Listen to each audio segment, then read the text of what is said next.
Hi అండి, అందరూ బాగున్నారా? భాగ్యమ్మ ఫుడ్ ఛానల్ స్వాగతం అండి. ఈరోజు మనం ఎంతో రుచికరమైన చికెన్ కర్రీ తయారీ విధానం చూద్దాం.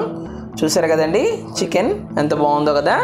సో ఈరోజు చికెన్ కర్రీ అనేది ఎలా తయారు చేయాలో చూపిస్తాను. ముందుగా మేమైతే చికెన్ 1 కేజీ తీసుకొచ్చానండి. సో కేజీ చికెన్ తీసుకొచ్చాము, దాన్ని నీట్గా కడిగేసి పక్కన పెట్టేసాము.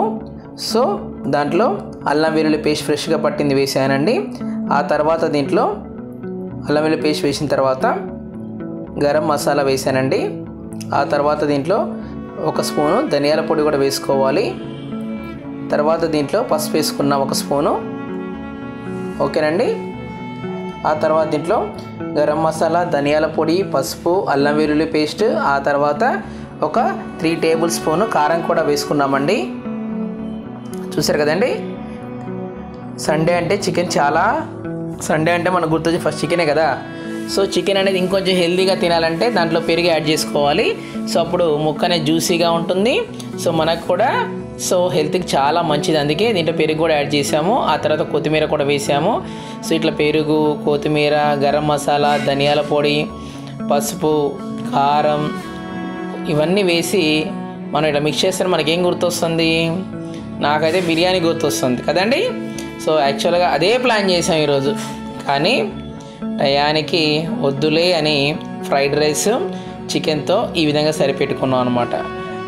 సో అది కూడా మనకి అదే అండి మీకు షేర్ చేద్దామని చెప్పేసి ఈ వీడియో తీశాను. మొత్తం కలుపుకున్న తర్వాత దాంట్లో కొద్దిగా లైట్గా ఆయిల్ వేసాము. ఆ తర్వాత ఒక గిన్నె తీసుకొని దాంట్లో ఆయిల్ వేసాము. తర్వాత దీంట్లో కట్ చేసి పెట్టుకున్న ఉల్లిగడ్డలు, ఆ తర్వాత పచ్చిమిర్చి ముక్కలు కూడా వేసామండి. ఇవన్నీ వేసిన తర్వాత ఈ మొత్తాన్ని కలుపుకోవాలి. తర్వాత దీంట్లో ఇంతకుముందు మనం మిక్స్ చేసి పెట్టాం కదా ఆ చికెన్ మొత్తాన్ని కూడా దీంట్లో వేసుకోవాలండి. చికెన్ రేటు కూడా బాగా పెరిగిందండి, ఎండాకాలం కదా, 300. సో ఎంత ఉన్నా మనం తినాల్సిందేగా, చికెన్ అంటే నో కాంప్రమైజ్ కదా. సో మొత్తాన్ని కూడా కలిపేసాము. తర్వాత దీంట్లో బాగా పండే టమాటా ఉంటుంది కదండి, ఆ టమాటాని కొంచెం లైట్గా సాల్ట్ వేసి క్రష్ చేసి దాన్ని దీంట్లో వేసామండి. దానివల్ల కర్రీ చాలా టేస్ట్ ఉంటుంది. తర్వాత దీంట్లో కొద్దిగా కొత్తిమీర ఫ్లేవర్ యాడ్ చేసాము. ఇంతకుముందు మనం మిక్స్ చేసాము, కాకపోతే కొంచెం పైన అట్లా ఇంకొంచెం బాగుంటుంది అని చెప్పేసి కొత్తిమీర కూడా వేసాము.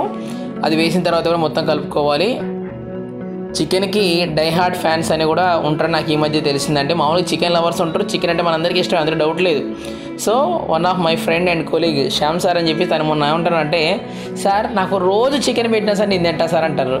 అంటే అప్పుడు అర్థమైంది అనమాట. సో చికెన్ అంటే అసలు రోజు కూడా తిని కూడా బోరు కొట్టకూడదు అని అనుకునే వ్యక్తులు కూడా నాకు అర్థమైంది. So that is the greatness of chicken. Okay, so chicken lovers ఉంటారు, డైహార్డ్ ఫ్యాన్స్ కూడా ఉంటారు అన్నమాట చికెన్కి. అప్పుడు నాకు అర్థమైంది.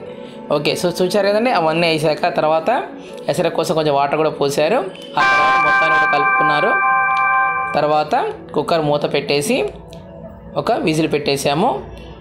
ఓకే అండి, ఒక 10 మినిట్స్ తర్వాత ఉడికిపోయింది చక్కగా. సో కుక్కర్ మూత తీసేసాం. చూసారు కదా. సో ఆయిల్ కూడా ఈ విధంగా పైకి అలా పేరుకొచ్చిందో చాలా బాగుంది కదండి. మొత్తం తేలిందని చాలా బాగుంది కదా చూడటానికి కూడా. రైట్, ఆ తర్వాత కూడా ఈ మొత్తాన్ని కూడా ఒకసారి కలుపుకున్నాం. తర్వాత దీంట్లో కొద్దిగా 1 స్పూను ఫైనల్గా ధనియాల పొడి అనేది యాడ్ చేసాము. ఫైనల్ టచ్, అంతే, అయిపోయిందండి. ఎంతో రుచికరమైన వేడి చికెన్ కర్రీ, బగారా రైస్, ఉల్లిగడ్డలు, నిమ్మకాయ కాంబినేషన్తో మామూలుగా లేదు, సూపర్గా అదిరిపోయింది. సో మీరు కూడా ట్రై చేయండి. మీకు ఎలా కుదిరిందో మన ఛానల్లో కామెంట్ చేయండి. ఇలాంటి మరిన్ని రుచికర వంటకాల కోసం సబ్స్క్రైబ్ చేయడం అసలు మర్చిపోవద్దు. Thank you.